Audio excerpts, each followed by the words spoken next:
Namaste, and welcome to our continuing series on homeopathy with our beloved Dr. Pachegaonkar. Namaste. Today we decided to speak on intermittent fasting. I know fasting is a major thing in India, so please enlighten us. See, fasting is something where our system requires intermittently some hibernation to recover. And rest is not sufficient for this? Yeah, the rest for digestion, you mean, because that's the heaviest toil we do every day. Means we digest things like water intake is through our oral ingestion, solid food. So this is something which every day, and you eat tons of food in 1 year, every year. You imagine in lifetime how much food we must be. It can be a truckload. And so that's the main task of human life. That's the source of energy. So we need to monitor it properly so that it smoothly functions for the whole life. So generally, human digestive system is designed in such a way that you get food sometimes you don't get food, sometimes you get varieties of food. Same type of food is not available throughout the year and throughout life. Yes. So the design of digestive system is such that you must be able to have a buffer system. Like you eat more, you eat less, sometimes you don't eat, sometimes you eat regularly, sometimes regularly you don't eat. Yes. So we have to monitor our system properly. But there are some do's and don'ts for our food habits. First thing is, the circadian rhythm is very important. So we should always see that we should eat our food with midday as a midpoint. And we consider that like 8 to 10 hours if you use for eating and digesting food. That would be the best, with midday to be the midpoint of eating. May I ask if we have so often heard that breakfast is the most important meal. Is that true or not? Yes, it's very important from timing point of view, but we have seen some people who eat only once a day, and that also is fine. But there are people who eat twice a day. That also is fine. Or the majority eats thrice a day, breakfast, lunch and dinner. But the main point is that the midpoint should be your midday. So in Indian circadian rhythm, if you see, on an average, day is 12 hours and night is 12 hours here. Okay. So always eat between like morning 7 to 8 o'clock as a breakfast, lunch around noon, around 12, and by 6 o'clock by evening should be your dinner. So this is what normal. But now what we consider is, like if you have a longer gap, digestive system gets some respite, that absolutely there is no task to be performed, so it can recover well. Because see, our system is made in such a way that the moment you start eating, the digestive juices are secreted in respective areas for digestion. They are prepared. And especially in the context of diabetes, especially because carbohydrate is the main source of energy in human body, especially the nerves. The brain tissue consumes energy from carbohydrates mainly. So, and that is the easiest source. Though the rich source of calories would be fat, food and protein. For flesh building you need protein, and for calories you need fat food. But the easiest energy which is drawn from food is from carbohydrate. So this we have seen in this context, that the moment you start eating, our system, pancreas and the whole digestive system starts secreting juices. And accordingly even insulin is secreted. So every time you eat, all the juices get geared up, and then the food is sort of sensed in stomach. Once it reaches stomach, it is sensed that what type of contents we have consumed, and depending upon that, there would be a churning in stomach, and then the food will start proceeding further in small intestines to be further digested and then absorbed in our system. That assimilation, what we call. So for proteins, fat and carbohydrate, there are different areas and metabolism going on, and excess food is always stored in respective areas like liver and all. So it's a very important aspect that we regularize our food intake. If you eat excess, there would be a problem of storing. And sometimes if there is an excess of glucose especially, then naturally there would be hyperglycemia. Then if excessive glucose is stored in liver, there would be degeneration in liver. And in contrast to this, if you don't eat properly and there is starvation, definitely our system will consume our own tissues for energy, and there will be emaciation and loss of flesh. So we must regularize our food timings and the type of food what we eat. But at the same time, in India, the custom of fasting has come up, and it's a very scientific reason. See, our scientists have conducted experiments with moon phases, like what we call Ekadashi, 11th day in moon phase, in new moon also, rising as well as waning. Both times, 11th day, what we call in Sanskrit Ekadashi, 11th day of the moon cycle, that is supposed to be the most antagonistic day for life. And that is the day we advocate that one should be in fast, upavas they call it in Sanskrit. In fasting, we eat very light food or no food, only juices, fruits, and hibernate on that day. So digestive system is given a very good respite on that day. That is fasting. But now this term intermittent fasting is used by dietitians.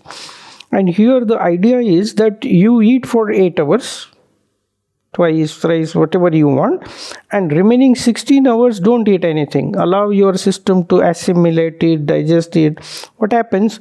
The food, you can eat food in say 20 minutes, 30 minutes.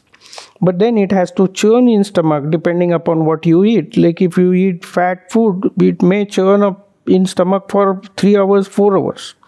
And if it is a light food like carbohydrate and all, maybe in 1 hour, 1.5 hours, it will churn and start proceeding further.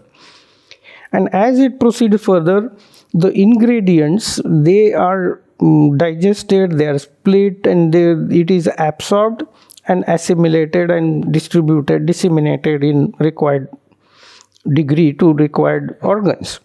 So this process is a continuous process. So if you do this job, like in 8 hours one eats properly, and then 16 hours you don't eat, so that whatever assimilation, everything can calm down. See, during our medical studies, we learn by dissecting the dead bodies. And there we have seen the stomach muscles when we dissect.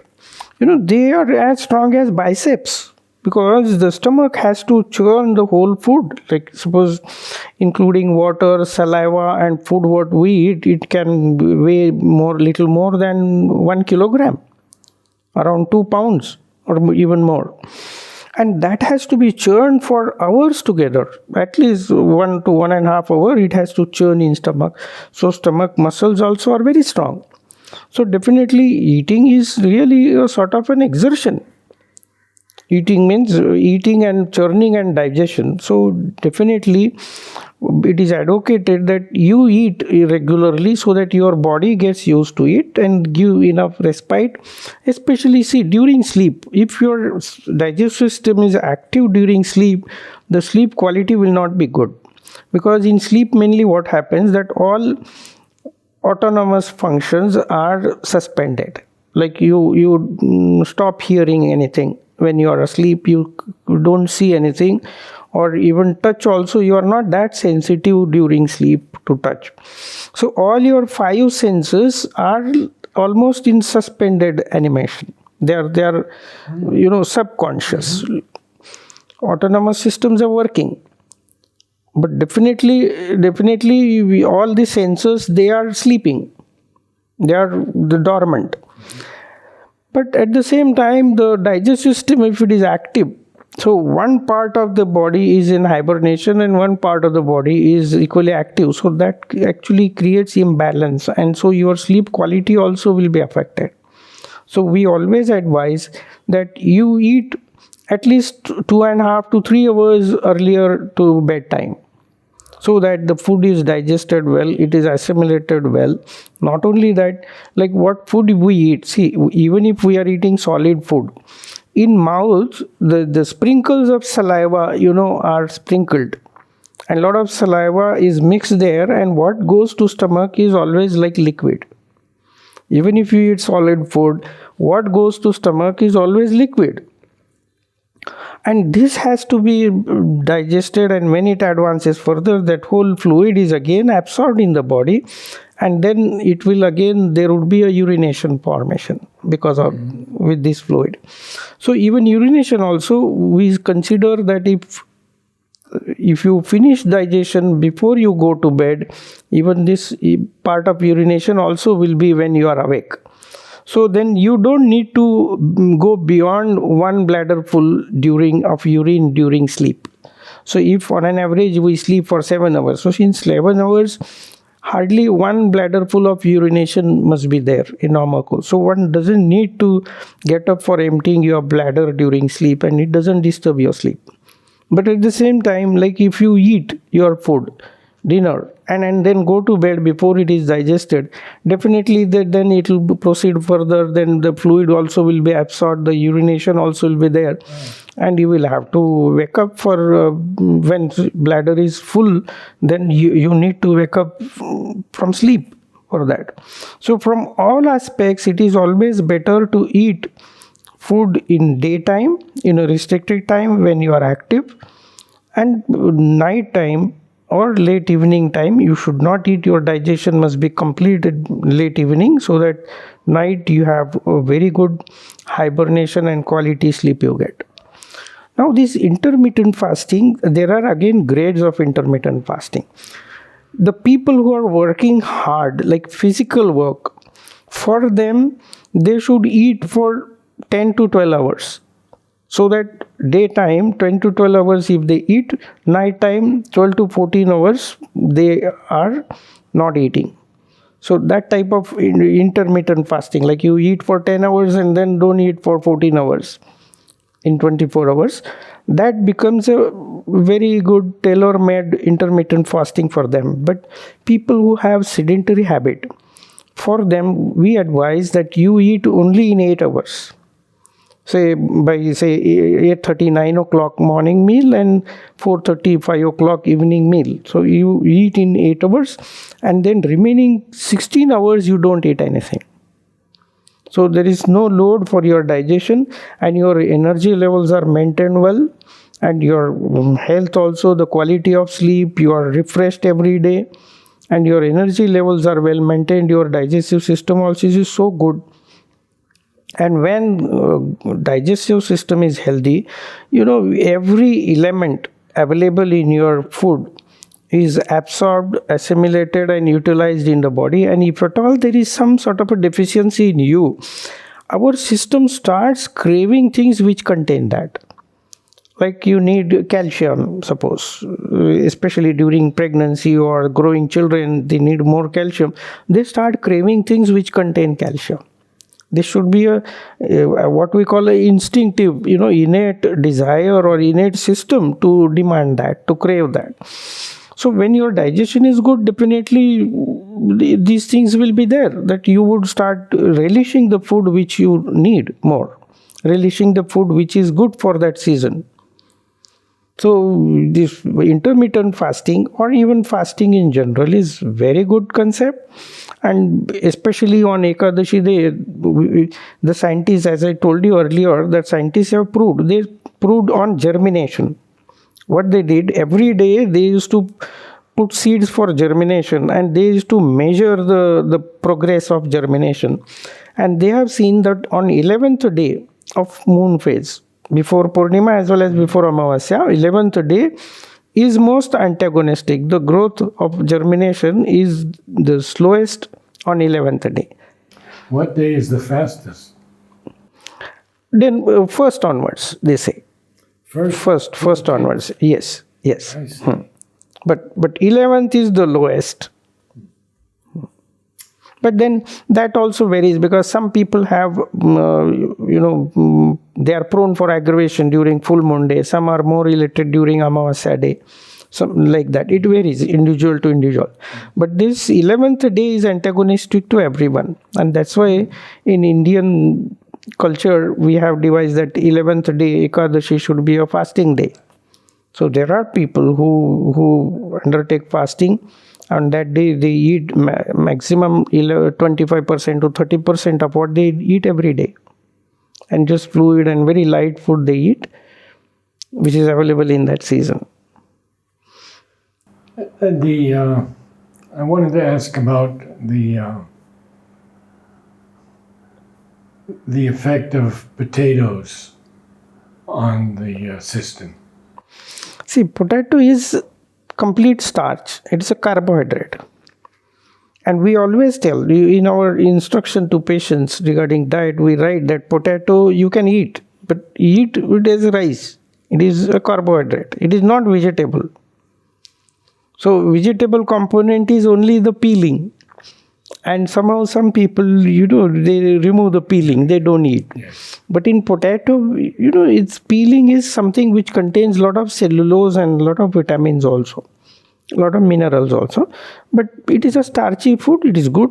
Potato is something which is good, but only thing is it is devoid of any cellulose containing. So especially the people, sedentary people, old people, if they don't use cellulose containing vegetables as a side dish or in addition to this, then potato is always like a gas forming food.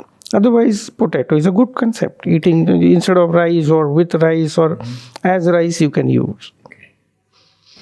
Wonderful. Thank you so much. It's very, very good. Namaste all. Namaste.